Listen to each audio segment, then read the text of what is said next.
This podcast is brought to you by Carvana. Car shopping shouldn't feel like preparing for a marathon of paperwork. That's why Carvana makes buying and financing your car easy.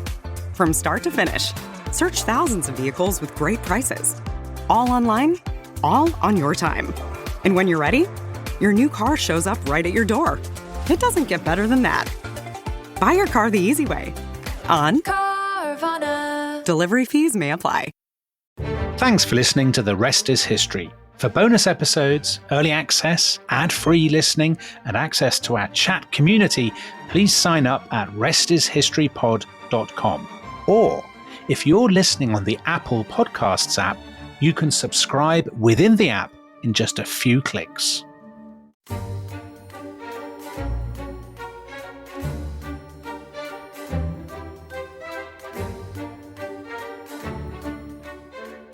The year was 1975, and on British television, millions of viewers were about to discover the secret behind one of the greatest mysteries of all.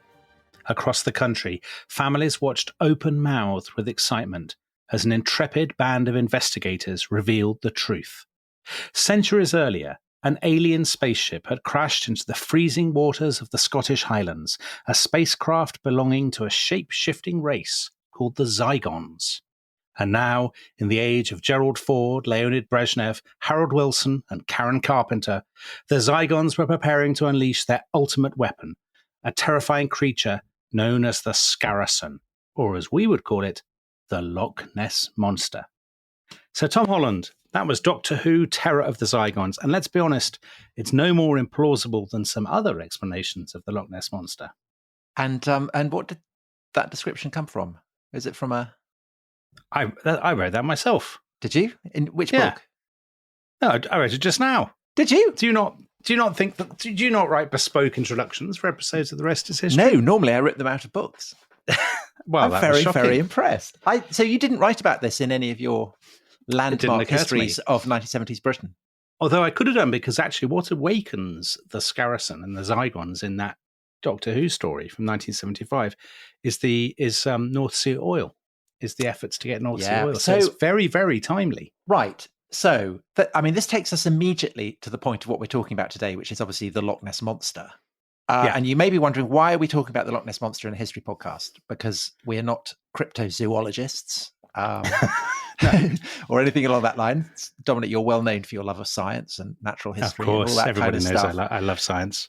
But that very specific mid-70s context for the Loch Ness Monster shows, I think, why we're covering it. That it's a historical phenomenon, isn't it? It is a historical phenomenon. So you didn't, because the 70s, when I was growing up, the Loch Ness Monster was a very, very vivid part of my mental imagination. And we'll come to why later on. I wonder if you had the same Usborne book that I did, which was a book of mysteries that had the Loch Ness Monster, Bigfoot, the Yeti. I did. All of, and it's actually these are interesting comparisons, because they're very revealing about why people become interested at a particular moment in these kinds of phenomena. Well, I did have that, but I also had another book, which was, and I can still, if I shut my eyes, I can visualize it absolutely. It was by a man called Tim Dinsdale, who again may reappear in our narrative. But on the cover, it was a purple, so it was a kind of twilight setting, the loch, Urquhart Castle, the famous ruined backdrop to so many illustrations of Loch Ness. And there was a kind of plesiosaur, so a long-necked aquatic reptile from the Mesozoic rearing up its neck. And I came across it just as I was emerging from my dinosaur obsession, but I so wanted it to be real. I so wanted Nessie to be real. And I think lots of other people did, particularly in the 70s. I think they did. They still do, I think, Tom. And I think that sense of yearning, that sense of kind of desperation to believe that this had existed, I think is a really interesting. But Tom, also, there are people who are very keen for it not to exist, not least members of the Scottish government, who have recently been publishing advice. We shall come to this, because they have very strong views about the popular culture of the Loch Ness Monster, don't they? And indeed have been encouraging Scottish schoolchildren Or to have delve they? into this issue? Or have they? Well, we'll come to this. Or have they? I'm not sure. Don't tell me this is yet another bit of fake, rest is history, fake news. That would be terrible. Well, the account I read was in the Daily Mail, and the Daily Mail, again, will play a very key part in this. So Britain's best So for those people who don't know, because I know we have a lot of Australians, lots of Americans, Belgians, Danes, and so on who listen to this podcast. Tom, where is Loch Ness? Okay, so what I would say, first of all, is that Loch Ness is not just a British phenomenon, that Loch Ness has a kind of global resonance. So we make no apologies for dealing with this this subject. And it has featured in large numbers of Hollywood films, all kinds of stuff. So the Loch Ness Monster is up there. You mentioned Bigfoot, you mentioned the Yeti. It's one of the kind of the big cryptozooids, I think they're called. You're trying not to say the big beasts, aren't you? The big beasts, the big beasts. So the backdrop to this, the setting of Loch Ness, it's the largest body of fresh water in Britain and Ireland. And it's basically very, very long and very, very thin. Yes. And if you imagine the map of Scotland, there is a kind of, it's called the Great Glen. It's this great kind of valley that goes roughly kind of about 45 degrees, doesn't it? Yeah. From the south up towards the north. So it's from roughly Fort William to Inverness, isn't it? Yes. And it's the loch itself is it's about a mile across. It's about 23, 24 miles long, and it's very, very deep. So at its deepest stretches, it's deeper than the North Sea is between Scotland and Norway, and it's very, very cloudy. So very, very difficult to see what lurks beneath the depths, which is also obviously very important. And for a long, long time, it was very, very isolated. The road that most people go along, where Urquhart Castle features, is on the western side, and the train along the eastern side is much harder to negotiate. There is now a road, and again, we'll perhaps talk about how the road comes to be there. But basically, it's a very deep, very long, relatively speaking, certainly by British standards, isolated stretch of water. And that really is the context, that Britain is a very crowded island. So the likelihood that there would be an unknown monster anywhere in Britain is, well, the Surrey puma, of course. There were sightings of pumas in Surrey. Again, it was never tracked down. Beast of Bodmin, if you remember the Beast of Bodmin. But monsters are more plausible, aren't they? The further you are away from the great kind of southeastern metropolis. Well, so if you think of the other one, the Yeti is in the Himalayas. They're very isolated. Bigfoot is, Sasquatch is kind of the forests of northwest America. Yeah. So again, very isolated. I know the Highlands are quite remote, but they're still they're not that remote. So it's extraordinary that the monster comes to have this purchase it does. And I suppose the question that asks is why. And perhaps the best way to look at that is we've got a question from Tom Boat History Golding. Roughly what date is the first recorded mention of a monster in Loch Ness? Well, you have the answer to this, don't you? It's pure Tom Holland territory, this. Well, it's provided. The answer was provided on Twitter by none other than the great Fergal Sharkey. So who's that, Tom? Lead singer of the Undertones. And, of course, the Lorax. People in Britain will know him as the Lorax of the chalk streams. He's been leading a campaign against the despoliation of our chalk streams by predatory water companies. He's one of your walking pals, isn't he? He took me for a walk along the River Ver, which is a river that gave its name to Verulinium. All right, let's get back to Loch Ness. A very historic river. Let's get back to Loch Ness. Yeah, sorry. When is the first mention of the Loch Ness Monster, Tom? Well, as I was saying, Fergal gave us the answer to this. And so he said that he was answering on August the 23rd. And he said that yesterday, so in other words, August 22nd, was the 1457th anniversary of the first sighting of Nessie by St. Columba, famous Irish monk. What's this? The year about the year 565 we're talking 565, 555. So that is supposedly the first dating of a monster in Loch Ness.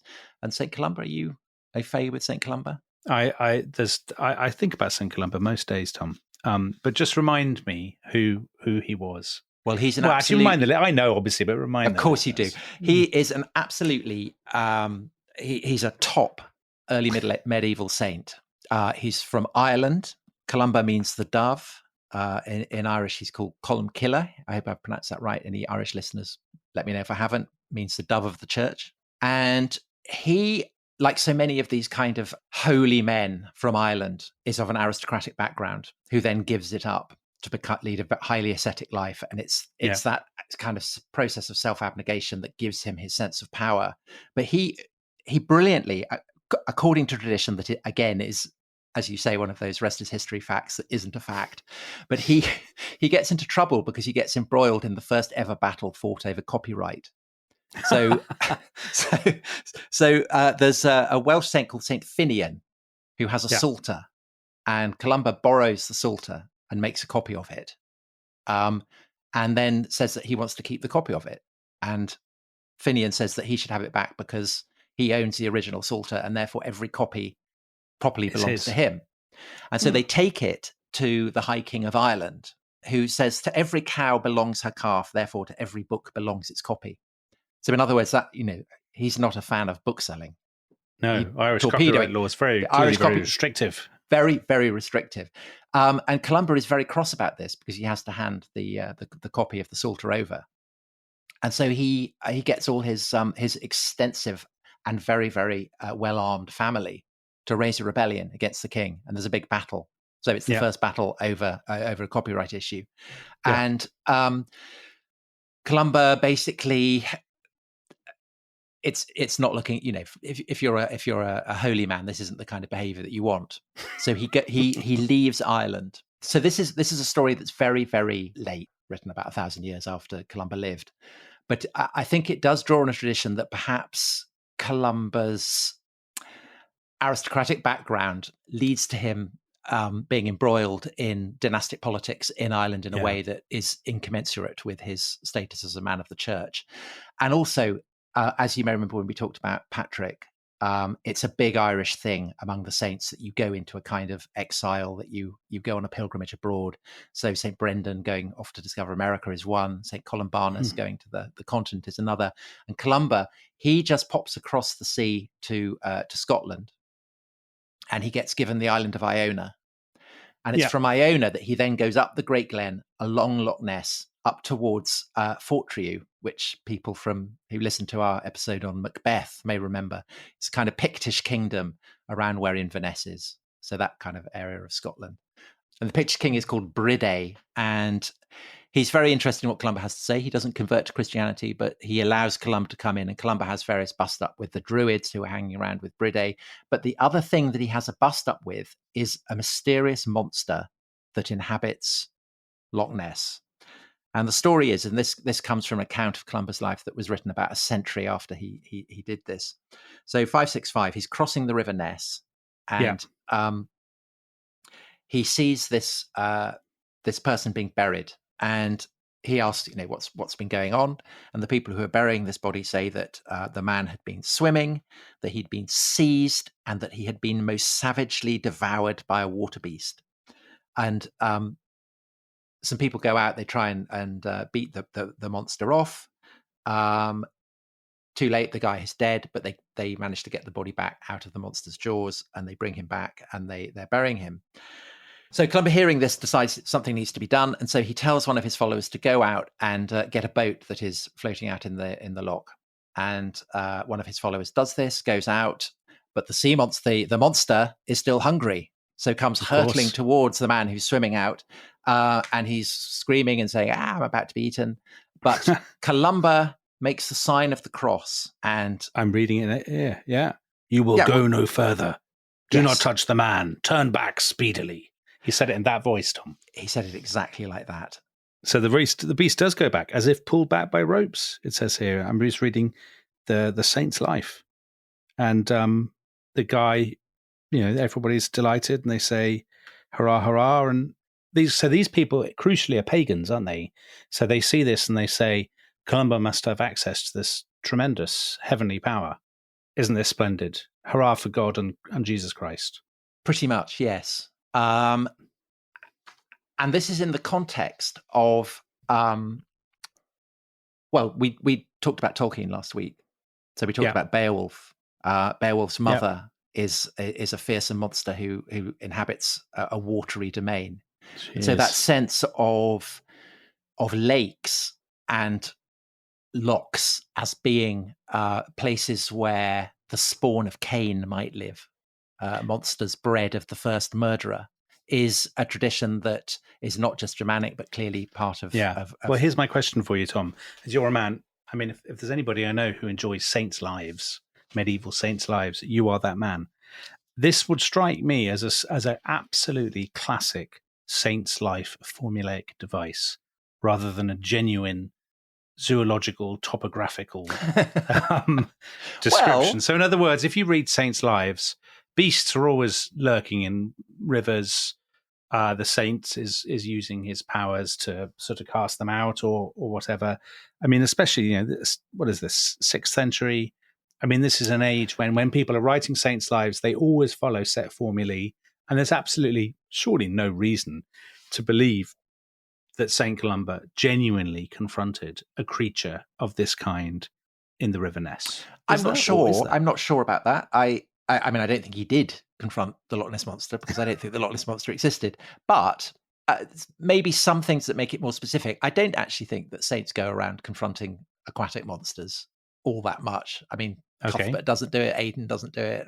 All these other saints don't tend to do it. I bet you I can find examples of saints who confront malevolent amphibians. But if we're comparing it to Beowulf, I mean, it's more a kind of heroic thing. It's kind of a warrior thing, and it may be I don't know. Maybe it's a reflection of the fact that Columba is of warrior stock, perhaps. Okay, yeah. So we may. I don't know.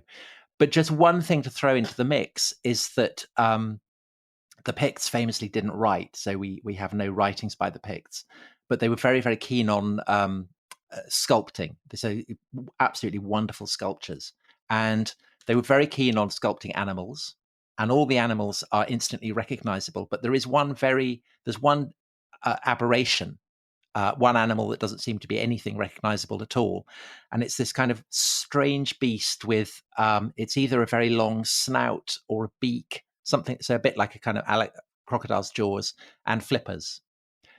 So maybe that's what inspired the story. Slightly clutching at straws there, but am I not right in saying, though, Tom, that so St. Columba has this confrontation with this beast, but then it kind of goes quiet. I mean, in the 10th century, in the 12th century, people aren't saying, "Gosh, remember there's that monster up at Loch Ness." I mean, no one is talking about the Loch Ness Monster at all. So I'm quoting here from an excellent book that was written 7 years ago by Gareth Williams, A Monstrous Commotion, The Mysteries of Loch Ness, which goes through the history of all these sightings. And he quotes a reference in 1520, a chronicler saying that the monster of Loch Ness is still unkilled, which is very intriguing. Could be a bandit captain or something, though. Couldn't it? I mean, it could be. Yes, it could be. Or a wolf, or some horrible bear. Do they have bears? I mean, maybe they didn't, but that doesn't mean, that's pretty vague. It is. Your searching skepticism is yet again puncturing the balloons of hope. But I think it reflects the fact that, as we said, that Loch Ness is very, very remote and isolated, and that again, of course, going back to Columba, is a key part of it, because the whole thing about saints is that they go to very remote places. That's the mark of a holy man, whether it's a desert or whatever. So in a sense, going to the shores of a remote loch is part of that tradition.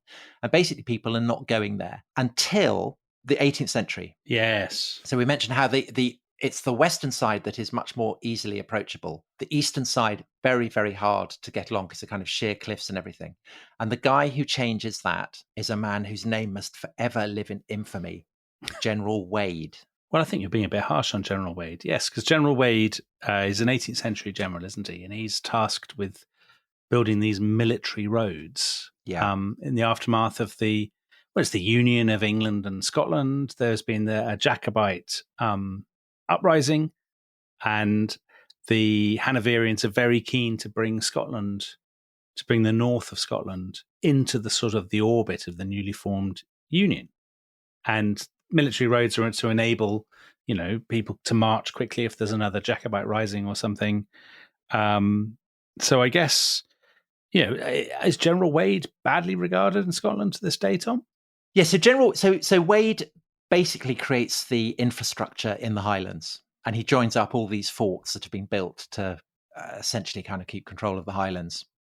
He builds a lot of roads, and one of the roads that he builds, kind of blasting out, cliffs and so on, so that he can construct this path, is along the eastern side of Loch Ness. And I guess if you're a Jacobite, you're not very keen on this. But I think if you're wanting to get from, one side of Scotland to the other, then it's great. So there's this famous verse written about him. If you had seen this road before it was made, you would lift up your hands and bless General Wade. Is that by some sort of McGonagall figure? Robert Burns. I don't think so. No. And so he's building his roads. He recruits lots of Highland regiments. And basically these become the Black Watch. So this is a time when the Highlanders are seen by the military, the British military authorities, as a threat. But Wade is the guy who starts saying, well, actually, they're such good fighters. Maybe we can get them into the British Army. So he's starting that. But then the reason why his name is to forever live in infamy is that Bonnie Prince Charlie's uprising happens. Yeah. And Wade is in Newcastle, and Bonnie Prince Charlie goes on the other side. So he goes past Carlisle and gets all the way down to Derby before doing his retreat, going back to Culloden and so on, and escaping disguised as a French maid. Wade is so annoyed about this, the fact that he was unable to get from Newcastle over to Carlisle, that he decides to build another road linking Newcastle to Carlisle. And he's in such a hurry that he looks around for convenient stone that could serve him as the foundations for this military road. And what do you think the convenient stone is that he uses? Don't tell me he built a road out of Hadrian's Wall. He does. So General Wade is the guy who basically destroys Hadrian's Wall. And the reason why the only stretches of Hadrian's Wall that survive are in areas where, rugged cliffs and so on, is because General Wade didn't want to go there. Still, I bet he got a bloody good road out of it, I imagine. Yeah, fine. So that's why not a fan. Not a fan. Anyway, so Wade builds this road, and it's known as Wade's Road. And that opens up, people can now start going down Loch Ness on both sides. And basically, it's from this point on that you start to get kind of mentioned. So there are people, there are workmen who, as they're building the road, who report seeing two leviathans, so two giant creatures. They think they might be whales. Yeah. Then through the 19th century, occasional reports, but I mean, these reports are nothing. They're insubstantial, will-o'-the-wisp reports of exactly the kind that you would get, aren't they? Yeah, all over the place. People who've actually probably seen a big fish, a seal, a wave, a boat. It's a stormy drunk. Day, and they're drunk, or they're just romantically inclined, and they think they've seen something. Gosh, we saw something in the water, and probably their account of seeing something would be utterly lost and forgotten were it not for the fact that people started looking back and sort of delving through the archives to find every fleeting reference. Yes, but I think also it's a bit like a snowball going down a mountainside, that it picks up velocity as it gathers weight. So 1888, there is a guy who's clearly been drinking too much whiskey, who claims to have seen a monster like a large salamander.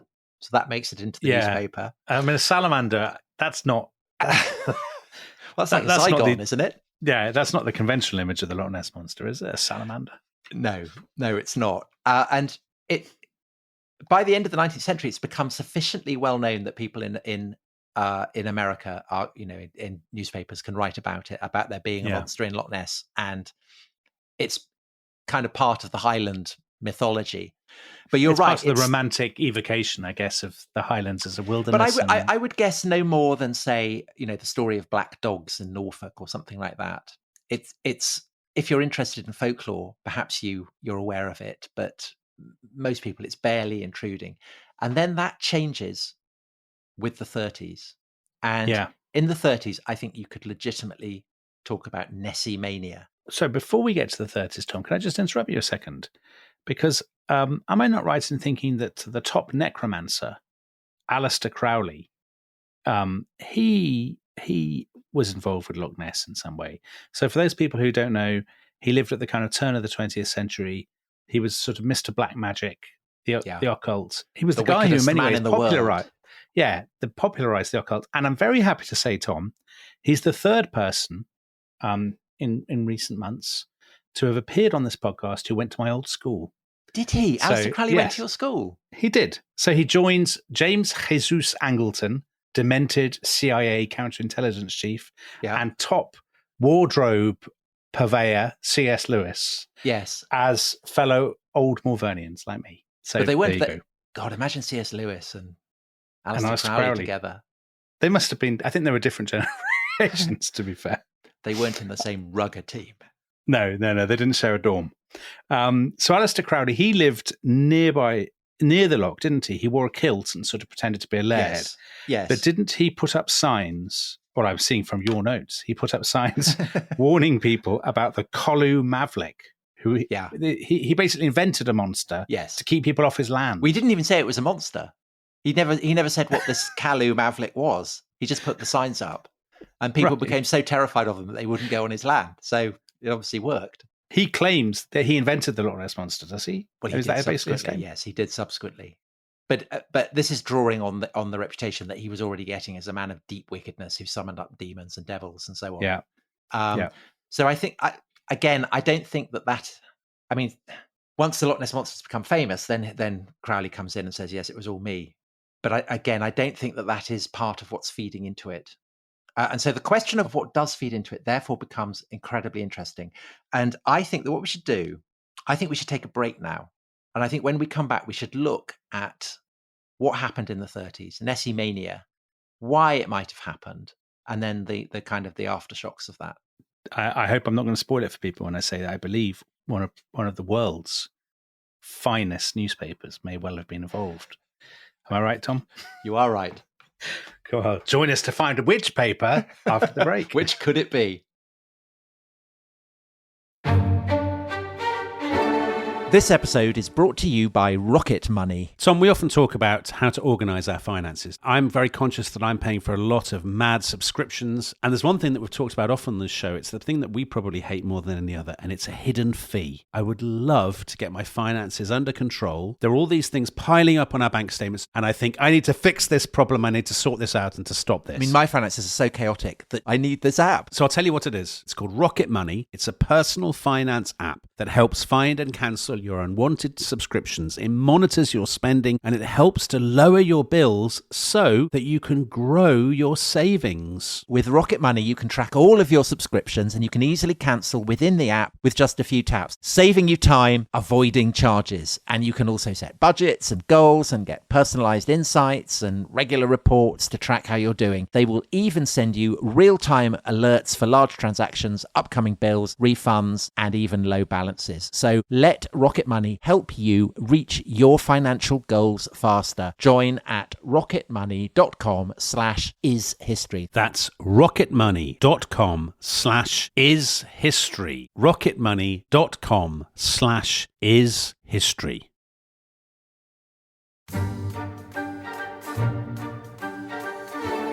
Welcome back to The Rest is History. Now, very excitingly, top zoological pioneer, explorer, researcher Tom Holland is poised to solve the mystery of the Loch Ness Monster. No, I'm not. Tom, we've reached the 19... Yeah, you are. We've reached the 1930s. You claim that it's all... the 1930s has the key to the mystery. Well, it's 1933 specifically. Yes. Okay. Everything kicks off in 1933, and you get this cascading sequence of sightings of the monster. And what's interesting is the way that the various elements of it become more and more recognizable to us. So in a sense, the image of the monster that we all have, you can see it kind of coalescing in front of you when you look at all these various reports. So the first one is a woman called Aldie Mackay, who is driving with her husband down the Castle Urquhart side. Right, And this the gets western reported side, yeah. on the western side. And this gets reported by the Courier in Inverness. And this is how the Inverness Courier reports it. So quoting Aldi Mackay. The creature disported itself, rolling and plunging for fully a minute, its body resembling that of a whale and the water cascading and churning like a simmering cauldron. Soon, however, it disappeared in a boiling mass of foam. Both onlookers confessed that there was something uncanny about the whole thing, for they realized that here was no ordinary denizen of the depths, because apart from its enormous size, the beast, in taking the final plunge, sent out waves that were big enough to have been caused by a passing steamer. Wow. Which perhaps begs the question of whether whether it was caused by a passing steamer.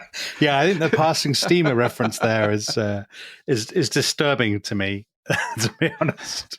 Yes. So people are steaming on the loch at this point, Tom, are they? They are. The loch is becoming a place of pleasure. I suppose so. I'm not entirely au fait with Loch Ness. The history of the tourist board of yeah, but it's not. But Dominic, it's not necessarily tourists. So because there's not, there's the story of the monster hasn't got any currency, and there's not a lot else to see apart from a large expanse of water.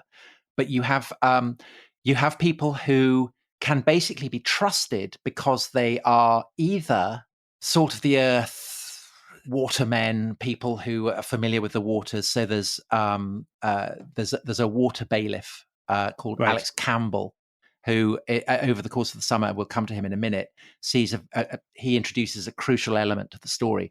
But before that, you also have more motorists. And again, it's all about motorists going down the line of the loch. And these are two English tourists, George Spicer and his wife. And what's interesting about them is that they don't see it in the loch. They see it crossing the road in front of them. I mean, the description is terrifying. They're driving along the road, aren't they? July 1933, so they're clearly on their summer holiday, and they see a large creature, 25 feet long. I mean, a long, wavy, narrow neck, slightly thicker than an elephant's trunk. And George Spicer describes it as the nearest approach to a dragon or prehistoric animal that I have ever seen in my life, which may be saying nothing, because presumably he'd never seen a dragon or a prehistoric animal. He says it before. had an animal. It had an animal in its mouth and a body that was fairly big with a high back, webbed feet. He can't say if it had a tail because it moved so rapidly. When we got to the spot, it had probably disappeared into the loch. And actually, when you read up on them, they don't sound like fraudsters. Mr. and Mrs. George Spicer from Golders Green, because he works at a gentleman's tailor's in the West End. He's the director. Yeah. And so that again, this seems a reputable witness, a gentleman's tailor. He's not going to be lying, is he? But you can't trust a gentleman's tailor. So this is really of all the descriptions of the monster, this is probably the most important, would you say, Tom? Because it's the one that really establishes the... Well, it blends with Alex Campbell, the water bailiff, because it's Alex Campbell. He describes seeing a monster with a long, wavy neck, and it's Alex Campbell who first suggests that it is like a plesiosaur. And the plesiosaur is the long-necked Jurassic creature, but with the flippers. But George Spicer is unusual. I mean, it's worth emphasizing this point. His description is so unusual because he describes the monster not in the water. So the monster is wandering along the road. Yeah. Yeah. Exactly. A description that has never been repeated. So nobody else has ever seen the monster trudging around on the A roads. But he does say that you can't see its legs, so the opportunity for it actually to have flippers and perhaps it's hauling itself out of the ground, out of the water, is still there. So this description gets taken to a naturalist who says that that it was almost certainly an otter. Must have been an enormous otter, 25 feet long. Right. So this is what Mr. Spicer's reply, that the creature he had seen was far too big to be an otter, and Spicer goes on to say it should definitely be killed. Yeah, that's the British spirit, the English spirit, isn't it? Shoot it. So this kickstarts a huge amount of interest, doesn't it, in the press? Well, of course, because people presumably believe Mr. Spicer is telling the truth. Yes. So you've got this reputable gentleman's tailor from London, and you've got this water bailiff who is, the gilly, that kind of salt of the earth figure from a John Buchan novel, all that kind of thing. Again, absolutely trustworthy.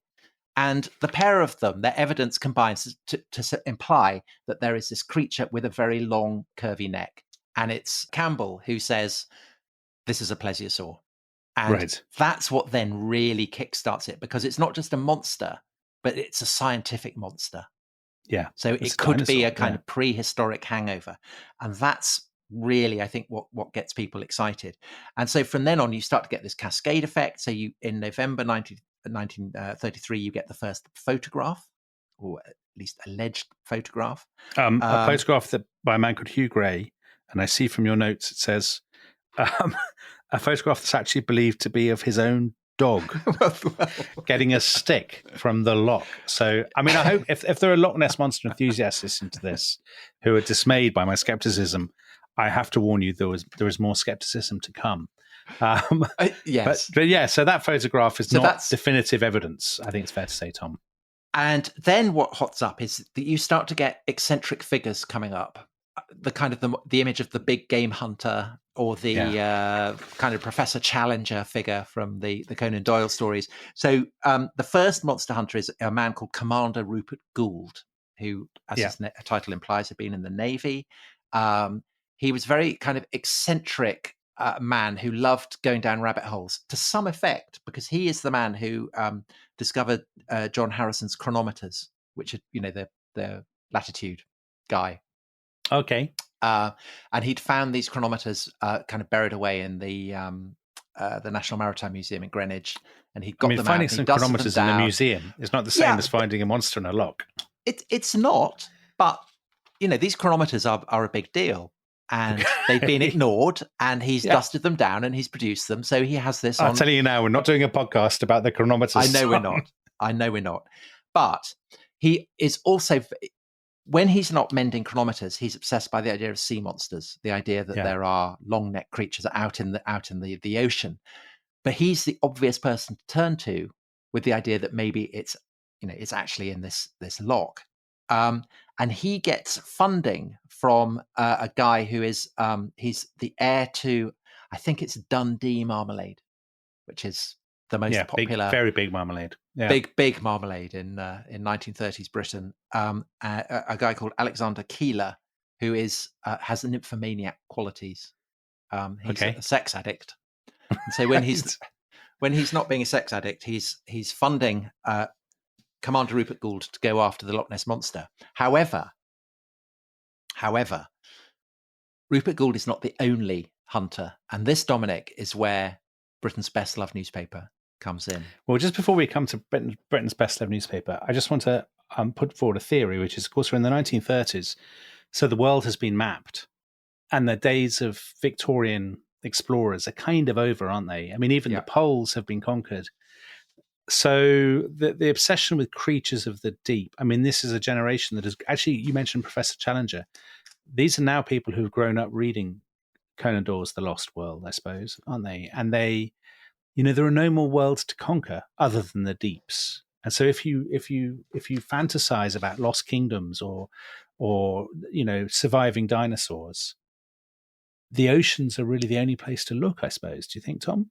I think that's absolutely true. Well, let's look at this further when we've described the next character who turns up. So you mentioned the newspapers, and the newspaper in question is the Daily Mail. So for people, I know we have a lot of overseas listeners, so that's basically the British equivalent of Le Monde or El País, newspaper record, I think people call it. That's not entirely true. Is there an equivalent to the Daily Mail in other countries? I'm not sure. I think these days it's actually the Daily Mail. I mean, it's much detested by people on the left. Much written for by people like Dominic. Well, would be fair to say. Well, the Daily Mail is enormous in the popular culture of the early 20th century. So it's founded in the 1890s by Alfred Harmsworth. And it is sort of attention-grabbing journalism. And what the Daily Mail does a lot in the 1920s and 30s is stunts and wheezes. So they're always sending people to discover things, or they're investigating mysteries, or they're inventing hats, or they're sponsoring the first British radio broadcast, Nellie Melba on the top of a department store. So they're always doing these kind of, they've constantly got gimmicks, I guess. Yeah. And this maintains their audience. I mean, their core audience, which is a sort of populist audience, sort of lower middle class, ordinary people who can't be bothered to read the Times, which is also owned by the same newspaper baron at one point. They don't want to wade through sort of turgid prose, sort of column after column of it. They want fun and they want sensation. This is before television, so it's a kind of, it's the closest you get to I guess kind of documentary about aliens on the History Channel or something like that. Right. That's basically what's going on here, because the editorial team see the photograph that may be of this dog, but is being marketed as the photograph of a monster. And so they decide that they want proof, and they want to blazon it over the front page of the newspaper. And so this is the first intrusion of the London press into the story. So up to now, it's all been local newspapers, particularly based in Inverness. And so suddenly the London press are turning its attention to Loch Ness. And they employ, even as Commander Gould is out on his boat hunting for the monster, they employ an extraordinary figure called Marmaduke Wetherell. You couldn't make him up, could you? I mean, he's great. No. So he's an actor, but he's also a big game hunter. Do you know what he'd performed in? He'd played both David Livingstone and Robinson Crusoe in films he'd directed and written himself. Yeah. That's the kind of man we're dealing with. Absolutely. And that sense that he's both he's an actor who's kind of played people who've been into Africa on great quests, like David Livingstone. But he's also a big game hunter who's been to Africa on quests, is absolutely kind of redolent of that mood in the early 30s, I think, isn't it? Of the way in which the kind of the traditions of Victorian daring do and imperial adventuring are starting to cannibalize themselves. Because actually, there's, as you say, there's not much of the world left unexplored. And so if you're going to have thrills and spills and explorers, you need to start migrating to film, Lost Valleys of the Amazons or whatever. Yes. And there's obviously a very obvious cinematic example of this that we'll come to when we've finished our roundup of all the sightings. But of course, Wetherill cannot afford to come back and say it's all hokum, can he? I mean, it's both in the Daily Mail's interests, but crucially in his interests, that this sort of bearded, this sort of Professor Challenger figure, as you say, the Arthur Conan Doyle character, he absolutely needs to come back with something. And for 2 days, he finds nothing. And then on the third day, Tom, what happens? So on the third day, he's on the kind of the really wild eastern side, the General Wade's Road side, which is mainly rock, so very little mud. But he comes across a very short patch of mud, and there, remarkably, are some stunning prints, and they're 8 inches across, and they've got 4 short-clawed toes, and they look a little bit like a hippopotamus, but obviously it can't be a hippopotamus because you don't get hippopotamuses in Loch Ness Monsters. And nearby are another set of prints, and this is obviously a massive stroke of luck, because it seems that the monster, if it is the monster, has walked across one of the very few stretches where the imprint of its footprints would be left. So incredible. And so Wetherell wires back to the Daily Mail, have found the monster, and the Mail clears its headlines. Monster of Loch Ness is not a legend, but a fact. Well, that's the kind of understated headline you would absolutely expect. So huge excitement. And only once they've run the headline do they then send the prints to the Natural History Museum in London to see if they can identify it. And they say the Natural History Museum say? They say that it is not the impression of any known aquatic mammal in the British Isles. But they continue to do the research, and in the new year, so early 1934, they reveal that it is in fact a hippopotamus footprints, and it's a single footprint. So, in other words, it's a single footprint of a hippopotamus that has been pressed down into the mud over and over again to make it look like there are multiple footprints. And they suggest, the Natural History Museum suggests that it's a hunting trophy a hippopotamus foot that's been converted into an umbrella stand, which is very much the kind of thing that... That's such a 1930s story. 1930s. You kill a hippopotamus and you turn one of its legs into an umbrella stand. So I think this is a story that speaks very well of Marmaduke Wetherell, actually, because he is a man who clearly had the foresight to travel to Scotland with a hippopotamus foot umbrella stand in his luggage, just in case. Just in case. Because go on. Well, perhaps, but I think more probably it wasn't him. It was someone else who did it. Who was knowing making that he fun was of him. looking. I think so. Yeah. Because as we will find out, Wetherell is unbelievably upset by this. And he's particularly upset by the fact that the male, rather than standing by their man in his hour of need, turn on him and call him an idiot and mock him roundly for his incompetence. And again, goes all over the front page. I can't believe they would have done something like that, Tom. Shocking behaviour and very unlike anything you get from it now. So Wetherell is left very, very embittered and with a big grudge against the male and against everybody involved in the search for Nessie.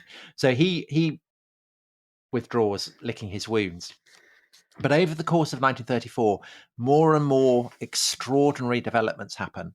So, and again, you get people. The witnesses who cut through are witnesses who everyone can recognize as being reputable and reliable. Yeah.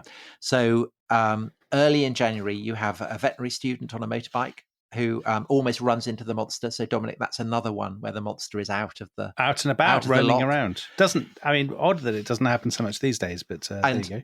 And the veterinary student again says that it looks exactly like a plesiosaur. So, and then in April, the evidence is stacking up. In April, you get probably the key piece of evidence, and it's in the form of a photograph, and it's a much better photograph than the photograph that looks like a dog's head. And in fact, I would go so far as to say it's one of the most famous photographs of the 20th century.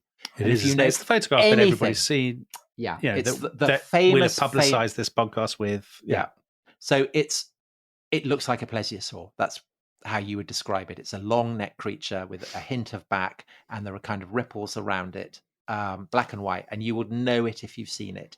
Yes. And this is known as the surgeon's photo, and it was taken in April 1934. And it's called the surgeon's photo because the person who took it was both a surgeon but didn't want to be named.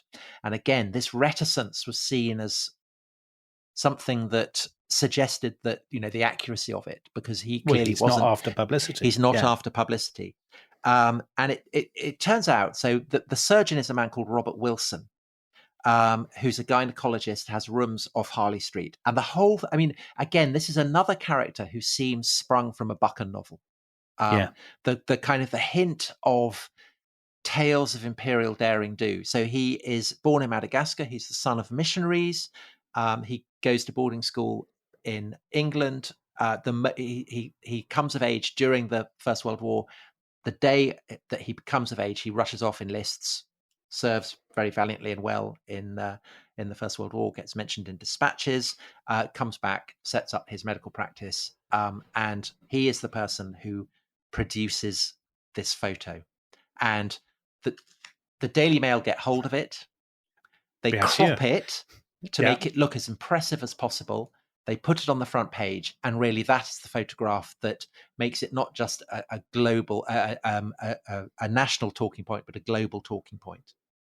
And basically everyone is obsessed by it, to the degree that even Nessie's MP runs into it. So Sir Murdoch MacDonald, who's the MP for Inverness-shire, and he's driving with his son early on the morning of the 8th of August, and he sees Nessie, his most famous constituent. And it's two blackish grey humps moving slowly south. And it's not just the MP who sees it. It's also seen, and I'm quoting here Gareth Williams, A Monstrous Commotion, his great book, says the sight was witnessed by a semi-naked Yorkshireman who sprang out of his caravan with binoculars and confirmed that it was neither a tree trunk nor a boat. The MP was on his way to see the Secretary of State for Scotland, who was happy to accept the monster as a reasonable excuse for starting their meeting late.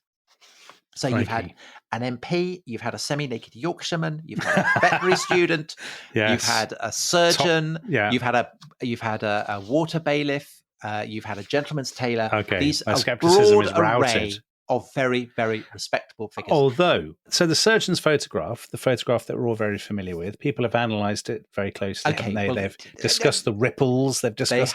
They have. And am I right in thinking there is a twist with the surgeon's photograph? There is a twist. Should we reveal the twist now, or should we say? Well, it's your choice. You're enjoying yourself far too much, so I'm going to let you decide. Okay, so the twist is that the surgeon, and this was discovered, I think, in the 90s, to everyone's huge disappointment, that it was a fake. And it was faked by our old friend Marmaduke Wetherell, who did it with an associate of Robert Wilson. And they went to a kind of, a shallow part of the loch, and they made a model of it and they photographed it. And basically, if you look at the original photo before it got cropped to go on the front page of the Mail, it looks much more like a fake than it does in the famous version of it. And so they bought a toy submarine, hadn't they? And they'd made a sort of wooden a wooden thing to go on the top. Yeah. And basically Wetherell did it to get his own back. But in a way, the laugh was on him because right. everyone, I read this took it so seriously. He thought he would make fools of the Mail by getting them to print this story on the front page. But they did, and it was tremendously successful. Massively boosted the circulation. Hurrah! Yes. Yeah. As sort of as revenge goes, it wasn't very successful. Now that's not a salamander. It's not a salamander. But that, of course, is the image that we now. So it's the dinosaur image, isn't it? And I suppose the 1930s, is an age of tremendous scientific interest in dinosaurs, of popular interest. So you can see why it caught the public imagination. But I think that. I mean, we talked about film, and we talked about adventure stories where people go to remote areas of the world because basically there aren't any remote areas of the world anymore. And the most famous cinematic example of that is King Kong. Yeah. And King Kong comes out in London in spring 1933. And it comes out I think it reaches Inverness by the summer of 33. Very good. And in King Kong, I don't know if you remember it, there's a sequence where, so King Kong is, King Kong is the giant gorilla, gets brought back to New York and climbs the Empire State Building. Everyone knows that story. But on the island, King Kong lives there surrounded by dinosaurs. And the big game hunters who are going off to capture King Kong and get Fay Ray back from him, as part of this expedition, are shown crossing a swamp in which a long-necked dinosaur, so a sauropod, emerges. Sauropods were vegetarian but herbivorous, but in this they're very carnivorous and ferocious. And they upend the boat, and then the monster chases the fleeing explorers through the jungle. And the profile of that monster in King Kong is very, very like a lot of the drawings, and then in due course the photograph, the surgeon's photograph that you get. And it's hard to think that it's not influencing it, because the degree to which the monster comes to be described as a plesiosaur almost exactly maps onto the screening of King Kong. Yeah, I mean, I'm sure not deliberately, but it's just such a kind of dramatic, image. And as you say, I think that it is a kind of an expression of a yearning for those tales of daring do in distant climes in a world where everything is closing in. Well, you were talking about motoring, smaller. Weren't you? So, I mean, the 30s is a golden age of motoring. People getting cars for the first time, new roads, and so on. Yeah, so Wades Road has been given an upgrade. Yeah, as well. So the Highlands have kind of been opened up to an extent to lots of visitors. So you've got a tourist industry that is taking off, but at the same time, I suppose there's also an anxiety that the world is becoming, the anxiety that we're so familiar with today, that the world is becoming globalized and homogenized, and a yearning, therefore, for places to have this kind of romantic, epic grandeur and mystery and this sort of primitivism, I suppose. I mean, this is what the Scottish government's education materials that recently caused headlines in Britain about Loch Ness. This is what they point out, isn't it? This is what they say, that the Loch Ness Monster is, in a way, it's part of the same kind of romanticization of Scotland as you get with Kilts, Tartan, Rob Roy, Braveheart. Do you not think, Tom, there's a bit of that about it? It sort of locates Scotland as a place where there are dinosaurs, in contrast to cosmopolitan, metropolitan, urban England. Or the lowlands of Scotland, more pointedly, because it's absolutely a Scottish story. I mean, the Daily Mail comes crashing in from London as an outsider, but it's absolutely not an English invention. It's not an English projection. I saw that Alex Massey, very distinguished journalist and columnist, he's kind of, tongue firmly in his cheek, was asking about this. It's the Loch Ness Monster comes from Scottish traditions, and it's Scots who initially see it. And of course, Loch Ness Monster has been a fundamental part of how Scotland marks itself to the world. It's a crucial part of the tourist infrastructure. It brings people to the Highlands. And that is something that starts right from the beginning, that you are having, so people are huge numbers descend on Loch Ness over 1933 and 34. There's this extraordinary story. I was tipped off about this by Neil Kay on the Discord, that Scotland's first football floodlights were taken away to be used to highlight the loch. So this had been put up by Caledonian FC in Inverness. And this was kind of very innovative. They were the first football club in the country to use floodlights in this way. And I think they'd used them for about 3 or 4 games. And then somebody bought them to put up on the shores of Loch Ness to kind of try and highlight the presence of the monster. And the poor club only got their floodlights back again in 1959, which is very sad. But people throughout the post-war years, so by this point, the monster had, I guess, become embedded in the national imagination, in the world's imagination, become part of the tourist industry. But you do get quite distinguished people, don't you? You do. A man who was the curator of fishes at the Natural History Museum. So one of the things that happens just before the world goes into war, and I think also one of the other reasons why it kicks off in 1933 and 34 is this, the Depression. It's coming to power of Hitler in Germany. It's a really dark time, and people want cheering up, and it's a kind of perfect story.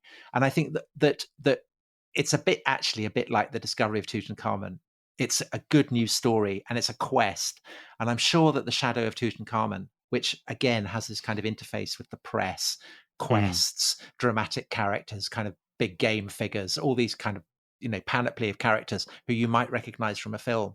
Very similar with Loch Ness, except with the convenience you don't have to go all the way to Egypt. It's there in Britain. It's kind of waiting on your doorstep. But one of the things I think that does serve to elevate the whole narrative above a kind of King Kong level is in 1938, a fish called the coelacanth is discovered in waters off South Africa. And the coelacanth had been thought, it's a very, very ancient fish. It had basically been around since, I think, 350 million years old, something like that, and was thought to have gone extinct with the dinosaurs because there was no fossil trace of it after that. And then it got discovered in 1938. And so suddenly the idea that creatures that had been thought extinct might not have gone extinct is scientifically reputable. And that is something that feeds through the war years, through the 40s into the 50s. And yes, and as you say, so in the 50s, the curator of fishes at the Natural History Museum, so he's a guy who's absolutely on top of the coelacanth and the implications of it. He's at Loch Ness. He sees a large humped object going through the water, and he's convinced it's a plesiosaur. And he rushes back and tells everyone. And the Natural History Museum are not amused, and he gets forced out. Well, he presumably wanted to see it. Do you think, Tom? He wanted to see the monster. Yeah, probably. But the person who really kind of kickstarts the whole obsession again in the 60s is this guy, Tim Dinsdale, who wrote the book that I mentioned at the start of this episode. He's an aeronautical engineer working at Heathrow. I mean, the most unromantic location imaginable. And he's on holiday in the Highlands in I think spring 1960, and he sees Nessie, and he's got a camera, and he films it. And it's that footage that people can actually look at it. And this attracts the attention of a very, very distinguished figure, a man called Sir Peter Scott. And Dominic, you mentioned, you specified how the world is shrinking because people have been to the poles. And Peter Scott is the son of Scott of the Antarctic. Yeah, and, Robert Fulton Scott. Yeah, and Scott of the Antarctic, in I think his last letter to his wife, just before he dies, Peter Scott is 2 years old at this point. He writes to his wife and says, please make sure that Peter grows up with a love of the natural world. And Peter does grow up with a love of the natural world. He becomes very, very distinguished. Initially, he's a sportsman. He shoots duck. That shows a great love of the natural world. But he then kind of turns and he becomes an ornithologist. He becomes a conservationist. He helps to set up the World Wildlife Fund. I was about to say, I as a boy, I went to his wildfowl place at Slimbridge. It was a great place for school outings in the 1970s and 1980s. And I imagine quite a few of our listeners will have been there and will know of him because of his role setting up the World Wildlife Fund. But he's Scott's son, Scott of the Antarctic, and he is a kind of hangover again from that age of imperial daring do. So he's a very distinguished war record. He is an Olympic athlete, so he wins bronze, I think, in the dinghy racing in the Berlin Olympics of '36. So that's the Hitler Olympics. Yeah. And the dinghy racing is held at Kiel, and he then goes back and bombs it with the RAF. So he's a very brave, kind of dashing man. He marries Elizabeth Jane Howard, who then goes on to marry Kingsley Amis, doesn't she? Become Martin Amis's stepmother. So very interesting man. And he meets up with Dinsdale, looks at the footage, and basically becomes obsessed. And he really wants the Loch Ness Monster to be real. And perhaps there's all kinds of stuff to do with his father. I don't know. I mean, maybe I'm over psychologizing it there, but perhaps, he wants to find something that would, be remarkable and extraordinary, a great quest, as his father had gone on. And in the 70s, he and Dinsdale meet up with an American lawyer from Boston, a man called Robert Rhines, who in the early 70s starts using sonar to explore the loch. And in 1972, the sonar picks out a huge shape plus another photograph of what might, seen from a certain angle, look like a flipper. Yes, I've seen those pictures. Of course, it might not be a flipper. That's the downside with that photo. Well, but so these get picked up by a man who anyone interested in royal affairs in Britain will be very, very familiar with, a man called Nicholas Witchell. This is such a bizarre part of the BBC royal correspondent. Yeah. But back in the early 70s, he was a student, and he becomes a massive kind of Nessie twitcher, and he writes a book about it. And so Scott and Dinsdale read Nicholas Witchell's book, and they get in touch with Robert Rhines, and they all team up. And in 75, Rhines takes another extraordinary photo, which again, if you know anything about the Loch Ness Monster, you'll recognize. It's a kind of yellowish photo, and it seems to show a head on a long neck attached to a kind of body. Again, it requires a certain leap of faith, but once you've seen it, if you're looking for it, that's what you see. And this encourages Scott to propose that the Loch Ness Monster actually exists. And he comes up with a scientific name for it. And he wants to use the Loch Ness Monster as an icon for conservation. So in other words, if there is this prehistoric creature that is in the loch, then it shows it reveals the wonders of the natural world in a way that would enable the monster to serve as an absolute kind of ambassador for global conservation. So that's what he's interested in. He summons people from across the scientific the world of natural history, and makes his case. And the response of the former chairman of the Natural History Museum's trustees is to say, we cannot do this without a specimen. We need a physical specimen. And without that, the chairman says, the monster not merely beggars description, but buggers it. And the response of David Attenborough, who is a good friend of Peter Scott, keen conservationist, Scott would like Attenborough on board. David Attenborough's response is to say, well, it's very courageous. Oh, David So Attenborough's Scott always is very being tactful, isn't he? courageous. Yeah. Paleontologists say we can't do anything about this without bones, and basically people don't accept that Peter Scott has a leg to stand on with this. And Or Flipper. for Peter Scott's reputation, I think it's a bit like Hugh Trevor Roper and the Hitler Diaries. It's a man with an incredibly distinguished reputation, using that reputation to try and convince people that something so extraordinary as to seem incredible actually is true, but it does turn out to be incredible. And it kind of really damages Scott's reputation in the way that Hugh Trevor Roper's reputation was damaged by his authenticating the Hitler Diaries. So what's interesting about this, Tom, is that the story of the Loch Ness Monster as a historical phenomenon turns out not to be really a story about the Loch Ness Monster so much as it's a story about, well, it is a story about Scotland and its place in the imagination as a sort of wild, as the Highlands as a kind of wild part of the United Kingdom. But it's also really, am I pushing it too far to say it's a story about the aftermath of the Victorian kind of, in inverted commas, conquest of the natural world and of imperialism? Yeah. And what do the next generation do? What do people like, what's his name? Marmaduke Wetherill or whatever his name is? Yeah.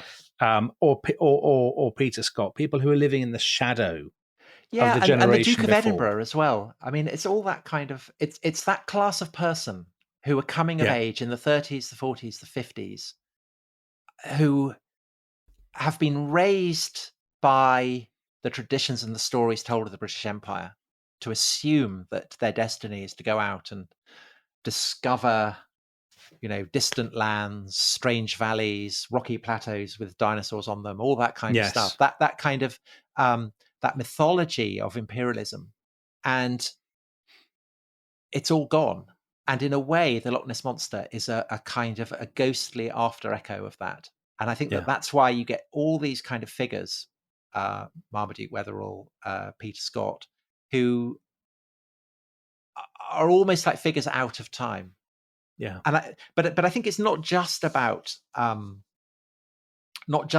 imperialism. I think it is also about a growing anxiety about the depletion of the natural world, about the collapse of biodiversity. I mean, people wouldn't have put it like that in the 50s, but Peter Scott was an absolutely committed conservationist, and I think that he was onto something with this idea that the Loch Ness Monster might be an icon, because in a way, our yearning to believe that the Loch Ness Monster exists, our yearning to believe that a plesiosaur might have survived extinction, is expressive of our longing to believe that huge numbers of species can survive extinction. Yeah. There are more recent creatures where, so the thylacine, which is a marsupial creature in Tasmania that was wiped out. People again and again and again report seeing it in Tasmania. It always turns out not to be the case. But it kind of speaks almost of a kind of guilt, I think. Yeah. And it's interesting that the Loch Ness Monster coincides within 20 or 30 years with both Yeti and Bigfoot. So Bigfoot in America. So as you said, it's the Pacific Northwest. I think it's really a 1950s, 60s kind of phenomenon. And again, I wonder if it's the same. The United States is being opened up by Eisenhower's, highways, by air travel and so on. And people want to believe that there's a bit of the wilderness left. And whether that's guilt or whether it's romanticism or exoticism, I mean, who can say? So you don't believe in the Loch Ness Monster, Tom? What a shame! What a disappointment. Well, I think it's conclusively been proved not to exist, because what's happened, of course, in recent years is that you've got DNA that basically torpedoes all kinds of fantasies and dreams. And they did a study of the DNA in Loch Ness, and there is nothing unusual at all in the genetic material. Right. So, if there was a Loch Ness Monster, it's not there now. So says that's very sad. Top party pooper, Tom Holland. Yeah. But just we talked about the Scottish tourist industry. Just one shout out for the Scottish tourist industry. because have you been to Loch Ness? I've never been to Loch Ness, Tom. Okay, well, it's great. I mean, it's really worth it. If you've had any interest in Loch Ness Monster, to go there, to look at the castle, to stand, it's all very familiar. But they have a magnificent a museum devoted to it. And you go round all this museum, and the final room, it's saying, what was it? And I was fully expecting them to say it was a plesiosaur or something, or we don't know. And they say it was a sturgeon. That's Oh, really? that's what they. I thought that's really admirable that you've got this massive cash cow that tourists come all over the world for. You basically say you've been, no, it doesn't exist. So kudos to whoever runs that museum. Okay. I think we've put that one to bed, as it were, don't you, Tom? That we have, yeah.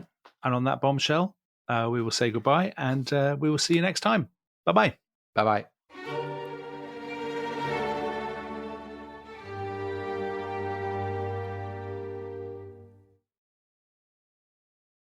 Thanks for listening to The Rest is History. For bonus episodes, early access, ad-free listening, and access to our chat community, please sign up at restishistorypod.com. That's restishistorypod.com.